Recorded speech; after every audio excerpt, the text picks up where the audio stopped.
What's up, guys? Welcome to another episode of the Couch Talk.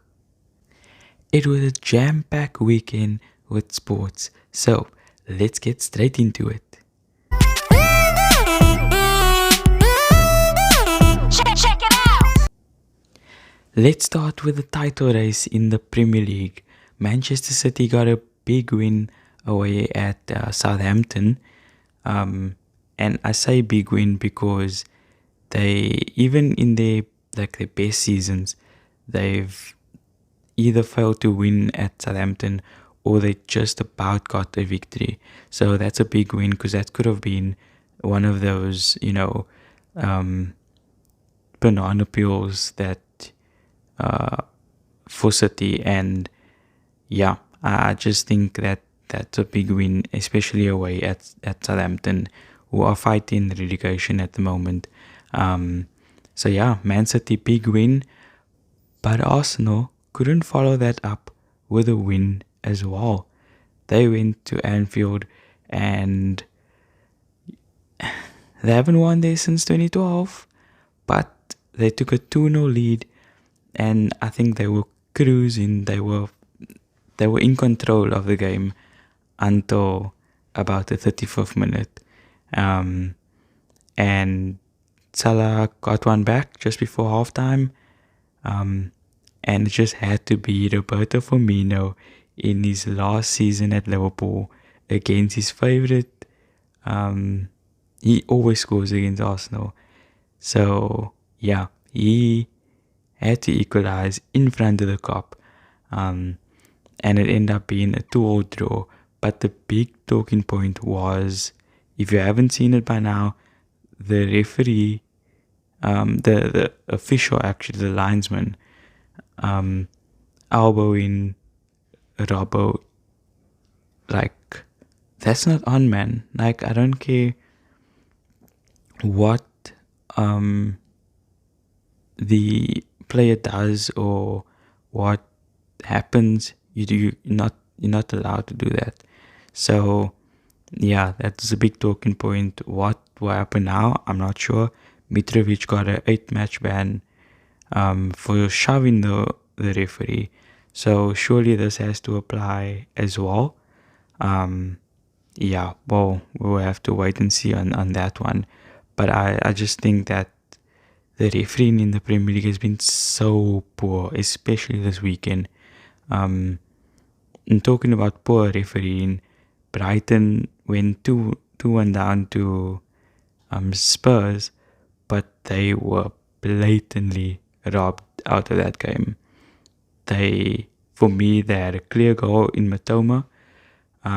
They should have had a clear penalty, and it was touch and go with the McAllister one, but there were so many incidences in that game where I'm just going, how is this not sorted out? Like, you have VAR, you have all these resources to come to the right decision, and you're still not getting it right. Like, is it that much like difficulty to come to the right decision when you have all of these resources? For me, it's becoming increasingly bad every week. And something just needs to be done about it. So yeah, too many poor refereeing decisions have been going on. That really needs to be stamped out. And then in the battle for Champions League, Newcastle got a big win away at Brentford. So they are they kept third position. Man United were at home to Everton and they absolutely battered Everton in that first half. I think it was the most shots of any team in Premier League history. I think they had about 21 shots. That first half, I think United could have easily been 5 or 6 up. And that's not even an exaggeration. So yeah, Man United getting a 2-0 win there. And then just in the battle for relegation, big wins for um, the likes of Crystal Palace, big wins for West Ham, Bournemouth. So yeah, that's probably gonna go down to the wire. And everyone's just they scrambling for any point that they can get. So those were big wins um, for Palace, West Ham, Bournemouth. Yeah, it's just gonna become tougher as the Premier League season goes on. There are about 9 games left. Some teams have a bit more, but yeah, every point counts, and that's where poor officiating also comes in, because they are potentially robbing someone of staying up or getting into Champions League or title, like title winning decisions. Basically, the FA, the the head of officials, they need to stamp it out. They need to get it right, because it can't go on like that. And it's just been getting worse. So yeah. So big wins for the ones involved at the bottom. Big win for City, and then Spurs, United, Newcastle, all still challenging for top 4. And then just moving on to some rugby this weekend. Unfortunately for Stormers and Sharks, they were knocked out of the Heineken Champions Cup, which is pretty much the Champions League of rugby. And yeah, so I actually think they did very well to get so far in their first season in the Champions Cup.